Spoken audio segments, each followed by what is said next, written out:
Hello everyone and welcome back to the channel. This video is going to be a little bit different. I'm not going to be reviewing any figures or anything today. I'm going to try an experiment. So let me just explain a little bit here. I'm sure by this point most Transformers collectors are aware of the product that's come onto the market recently called Kiki. No, not the Kiki from Kiki's delivery service, because that was the first thing I thought of. But no, it's a product that's been developed somewhere in Asia. I'm not quite sure where. I think Hong Kong, Singapore, somewhere around there. And the idea of it is that it makes the joints on figures tighter.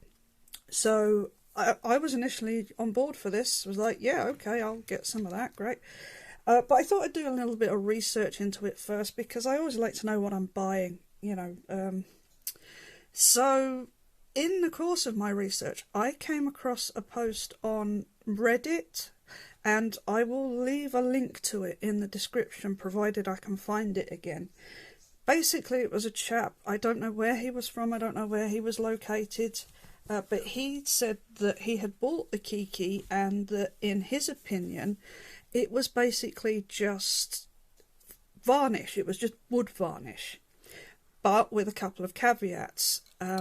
He believed that it was water-based polyurethane wood varnish. He said that in his opinion, it smelt and looked, and it had the same texture as this varnish. And I thought, okay, well, that's interesting. So I went on a hunt for this varnish, and I went to B&Q and Home Base. I even looked in the B&Ms and the Home Bargains. I couldn't find this stuff anywhere. So I thought, right, okay, last ditch attempt before I just give in and buy the product from the chap in Asia. I'll have a look on Amazon. And lo and behold, I did manage to find it. So the only one I could find was this one. And this is from a company, now what was it called? Furniture Clinic. They do have their own website, but I got this from Amazon. It was £12.95 with free delivery, because I currently have Prime. And as you can see, it is quick drying water-based polyurethane. Now, yes, it is a product made for wood. However, on the brush, it's because I just seen brush. On the back here, it says that it's useful for all products: furniture, skirting boards, doors, joinery, and toys. Now, I am assuming that it means wooden toys. I don't think that they just went, you know what, this is going to be great for tightening loose joints on toys. But I thought, well, you know, okay, let's give it a try. It's 13 quid. Let's give it a go. So I thought that's what I'd do. So that's what this video is about today. So, as you can see at the back there, in my usual space, we have a selection of figures. Now, originally I was just going to test this on this RC, because this is the one I reviewed recently, and she's got these terribly loose... I can't speak today, flipping heck. She's got these terribly loose knee joints, and you can't get this figure apart. So originally I was just going to test it on this figure. And I thought, well, but that's just one figure. It might work perfectly on that one, because this is a soft plastic. This is probably a polyurethane plastic. So let's try it on some harder plastics. So we've got... I can't remember this guy's name, but I got him recently, and he's an awesome figure. He's from Cyberverse. Oh, sorry, I just realised I'm out of focus. I got him. He's Cyberverse. I bought him for a tenner. And his hip joints, the ball joints at his legs, are extremely loose. This is the Bumblebee movie Tetrajet Starscream. And as you can see at the back there, his wing just will not stay up, and it's forever popping off. So I thought we'd try it on that one. And then I think this one's called Top Spin. I can't remember. I bought this on a whim from the factory shop like a million years ago. I can't even remember how many years ago. I don't even like the figure. I don't know why I keep it. But he's got a really, really badly wobble head going on. And I tried to tighten the screw at the back once, and it makes no difference. So we've got 4 figures here. Let's give it a go. Let's see what we get, what results we get. So obviously, to start off with, now please, this might go badly wrong. I have not tested this product on any of these figures. I have not tested it on any of my cheap figures. This is my blind test. I've got no experience to go off. So if this is successful and you decide that you want to follow this video and do this yourself, then these are the products that you will need, these are the items that you will need, but obviously the disclaimer is that I will take no personal responsibility if it doesn't work on your items or if your items become damaged. So please do bear that in mind. So what you will need is you will need some of this. Now, as I said, I could not find this at retail. I had to get it from Amazon. If you do decide to use this, it has to be water-based polyurethane. I did find oil-based polyurethane in B&Q, but you must make sure it's water-based, because if it's oil-based, then it will kill your figure. So it has to be water-based. You will probably need, unless you're going to take it directly out of the bottle, but I wouldn't recommend it, you're probably going to need a small container. I've just got this little thing that I've had kicking around in my studio for a million years. You're going to need some brushes. I will say that I am a model maker, so I have a few of these kicking around. I would recommend using an old brush if you have some. You are going to need rounded tip brushes though. A flat one will be no good to you. So yeah, just a couple of old ones if you have them. If not, you could probably pick up a bunch of these cheap ones from the works for like a couple of quid. So you're going to need some brushes, and you are going to obviously need something on your work surface. So for me today, this is just going to be an old bag that I had a t-shirt come in. Side note, QWERTY tees, hilarious, they are brilliant. I bought a load of them recently. Right, so get your polyurethane and give it a good shake. You need to make sure it is all properly mixed. And then we're just going to put a small amount in here. Oh, it's gone all frothy. So let's just put that much in. That should be more than enough for what we need. Make sure you don't get this on any of your other surfaces, because I don't know the effects. So, all right. So let's start with this thing, because I really don't care if this gets mucked up. So let me see. Hopefully you can see this well enough. Let me just bring this down a little bit further. Right, that should do it. So I am going to pop the head off. And it just comes off really easily. For this one, for the ball jointed figures, I am just going to use the stuff on the actual ball rather than the socket. So here we go. Let's see how this goes. It's quite thin. I kind of thought it would be thicker, but it is quite thin. So we're just going to put some of this on this joint here. I will say that I am in the UK, and the weather has been variable, but today is absolutely blisteringly hot, so I'm hoping that this dries pretty quickly. But I will be pausing the video between applications so we can see how we get on. So we'll just put that much on there. I'm not going to put a lot on, I'm just going to put a small thin layer on, and we'll see how that goes. So let's try RC and her spinny knees. So we're going to need to get that in that joint. So I'll try it with this one, but I might need the finer brush. So let's do it this side. There's actually very little wrong with this joint. It's just the rotation that we need to get some in. So what we're going to do here, and with this one, I'm going to say, you're not going to want to leave this. What you're going to want to do is, I'm going to need the thinner brush, that's going to be too much. So just get a small amount on your brush. And what you're going to do is you're going to sort of just drip it basically into the joint like so. I don't know how well you can see that, but we want to get that all the way around, so let's get round to the other side.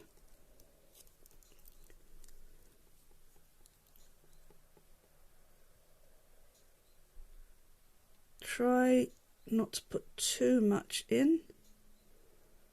Basically what you're doing here is you're basically using what collects on the edge of the brush as you use it vertically, and you're just running that into that joint. So you don't want to over egg the pudding, as my gran would have said. So what you're going to want to do here is you're not going to want to let this stay in this position until it dries. You are going to want to rotate it, because otherwise you're going to end up with a joint that is stuck. So let's see how that one goes for the moment. That feels tighter already, I have to say. That's okay, that's interesting, that's promising. Let's leave that for a few moments. I'll come back and I shall rotate that joint again. Right, now let's try this on a larger figure. So again, I'm just going to pop these legs off. He's gone all legless. Yes, I know I'm not funny, but I do try.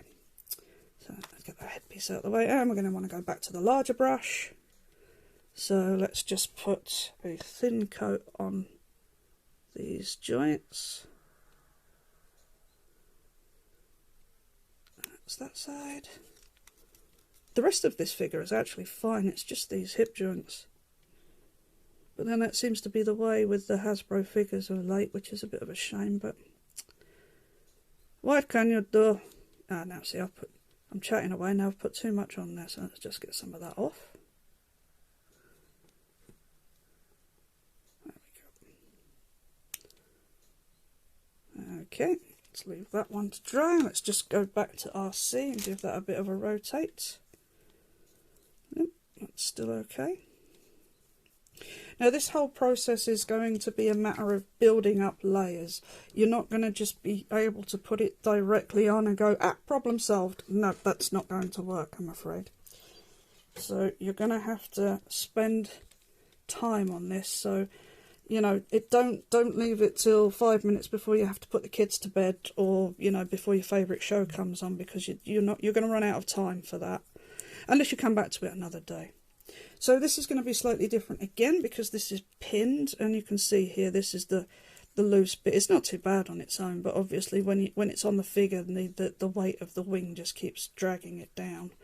So we are going to take the small brush again, and we're just going to do the same thing, and we're just going to, as you can see, I don't know if you can see that, but you can see that. No, you can't. I'm trying to get this to focus. You see that just a small amount of the product is sort of beading on the end of the brush. That's what you want. And then you're just going to sort of feed that in. This is going to be slightly more difficult because of the pin, so it's going to be slightly more difficult to get that in there.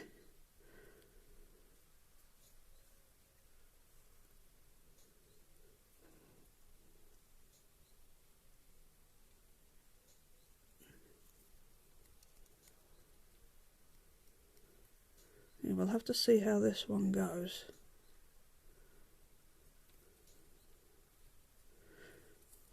Might have to do that from... no, we can't do it from the other side because the pin is not visible from the other side. Okay, this is going to be interesting. Might have to feed some down this part. And apologies if I keep going off camera. It's because I'm trying to do it as much for you that you can see, but also so that I don't muck it up, so I'm kind of having to look over the camera. So let's see if we can get a drop down there. Again, don't overload your brush, you're just going to feed that down there, and this is going to be very difficult to see. I do apologise. Let me see if I can get some more light in there. Get one of my lights. Bear with I.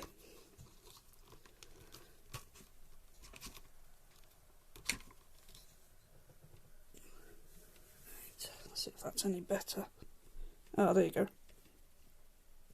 So we're going going down there, just down there. Just gonna try and put some just in that joint there. And give it a bit of a wiggle. Okay, and let's just go back to RC, see how she's getting on. Oh, that definitely feels better than that side. So, right, now that I've shown you basically what to do, there we go, done it again. I am going to pause this video here. I'm going to do some more testing and we'll see. I will leave RC's left leg on your right, and I will continue work on her right leg, and we will see how well this process works. Also, I'll just keep building up the layers on the other figures and we will see how that goes. Let's see how quickly this dries, because we did this first and that's already dry. It does say, pardon me, it does say that it takes 30 minutes to dry.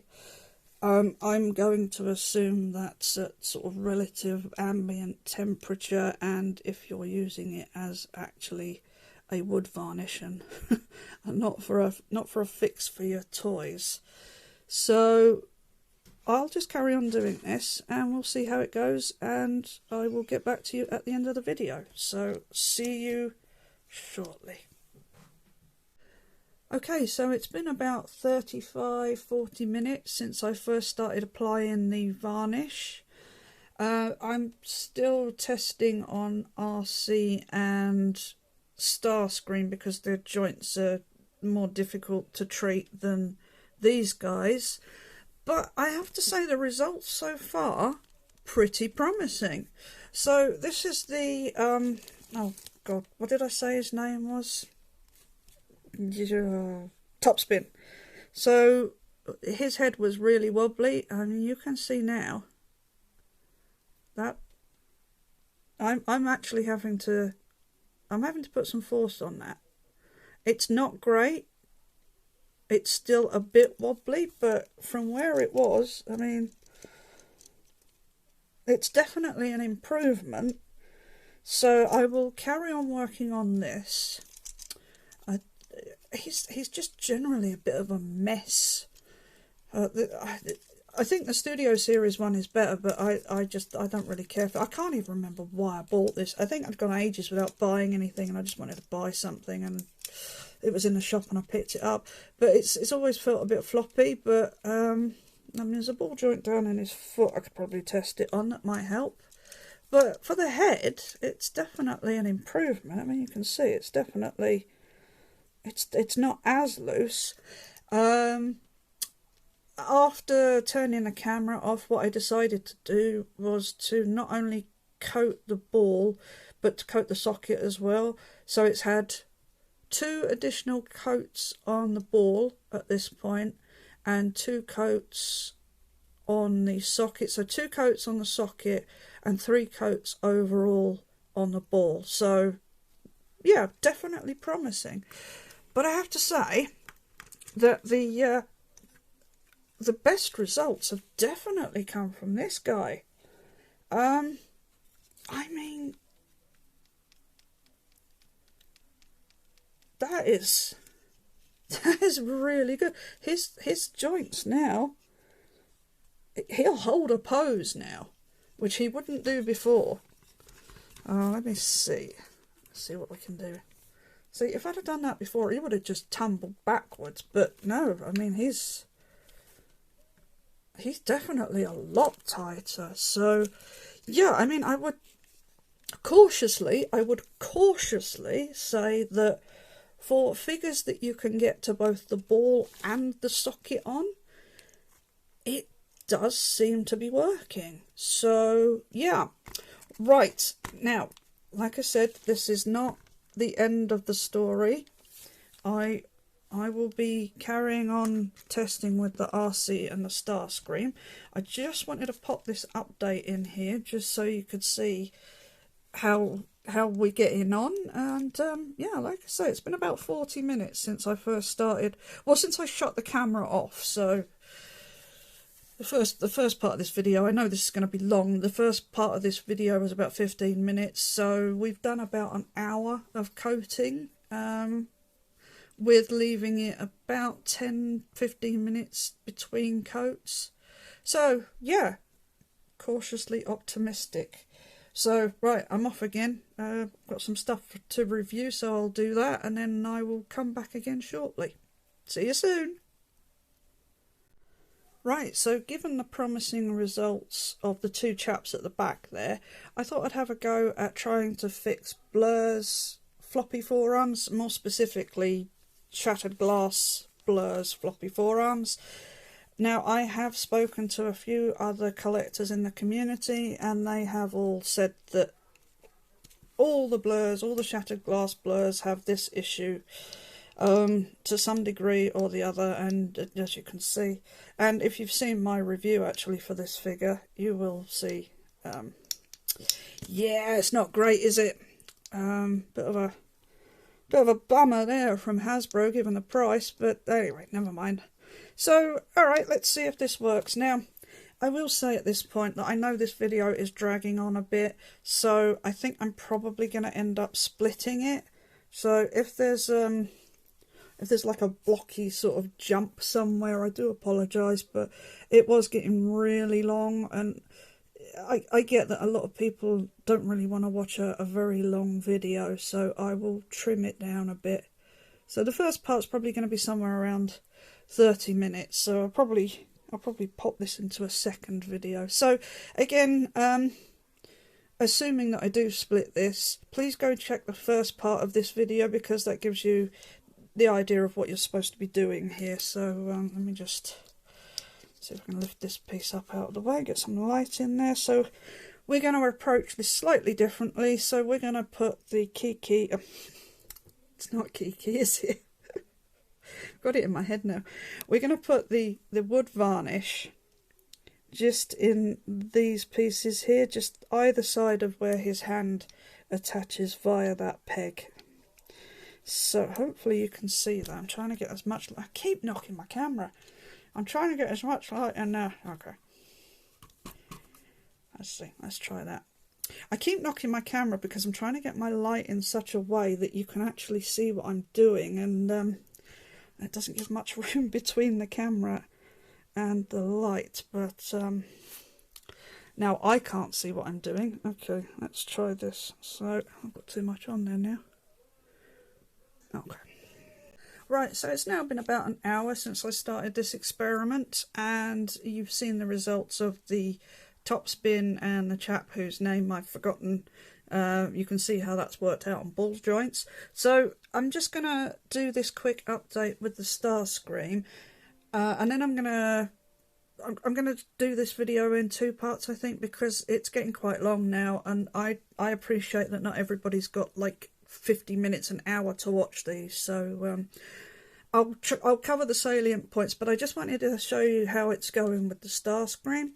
So as you can see, this is the part that we've been dealing with. We've been putting some furniture polish rather on this joint, and we've also been putting it on the inside, and you can see it's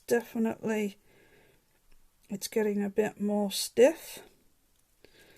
So yeah, I also experimented with putting it on the clip, but the problem with my copy is not that it's particularly loose, it's that whenever I turn the wing part it just pushes out, so I can't really do much with that.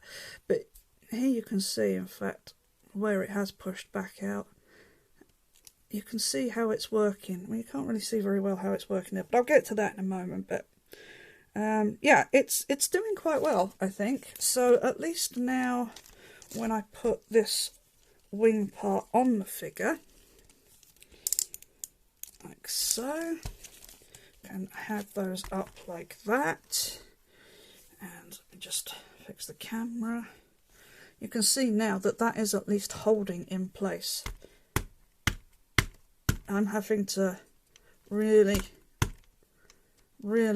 force the thing to fall now, and you can see it's falling on the other side. But from a general standpoint, that is now at least 80 times better than it was. It's definitely a lot better because it's not automatically falling. I'm having to force it to fall, which is this is the results I was hoping for from this technique. So yeah, it's doing quite well.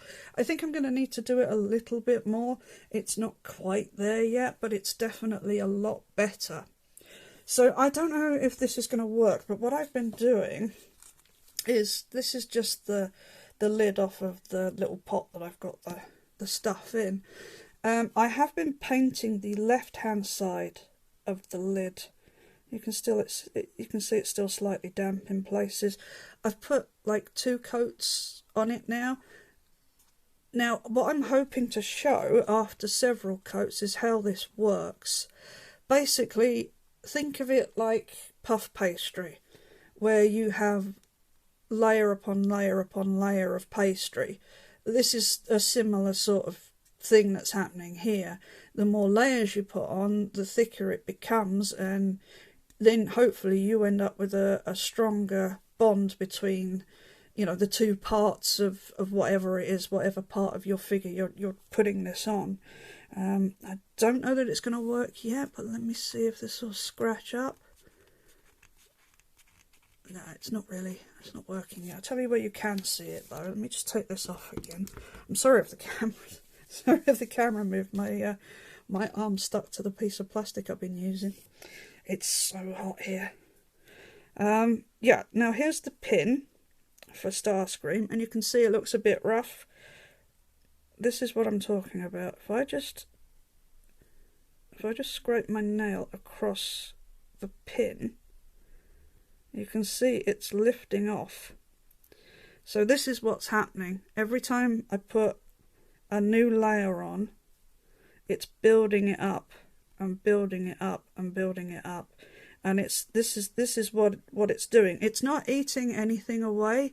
It's certainly not harming the plastic. It's making this little skin. It's almost like that.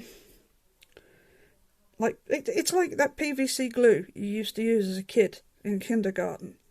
It's that sort of thing. That's why this looks a bit rough. It's not that it's rough, it's just that I haven't actually cleaned it up yet. So once it's cleaned up, you won't know that that is there, that I've been using this polish, or rather this varnish.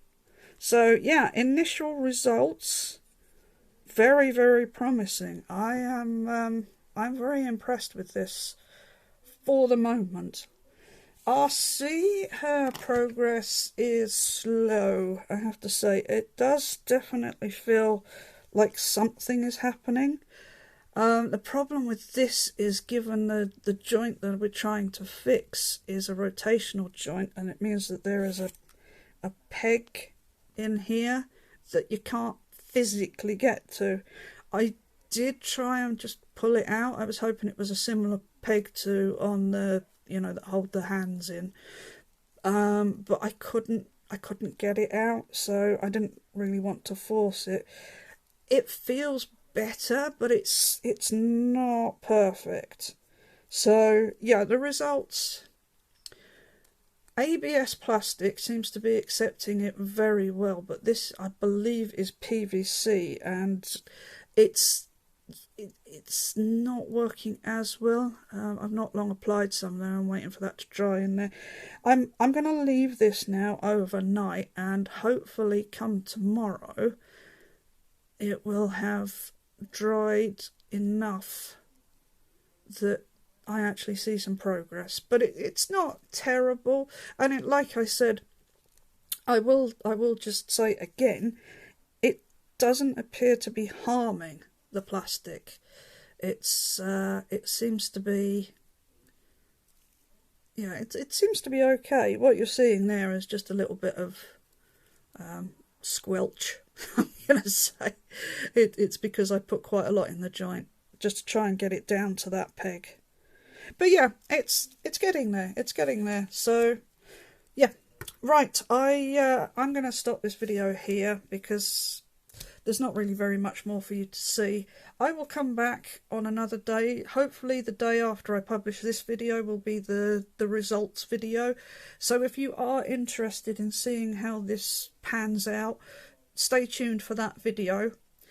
I will try and remember to... I'm always forgetting to put things up on social media, but I will try and put it up, because I think this is more than a review. This is more to get other collectors out there thinking that there's an alternative to buying the expensive stuff from the Far East. So I'm really hoping that this works out for all of us as a community. So do stay tuned, and I will try and get that out to everybody the day after this one goes live. But for this one, I'm going to leave it here.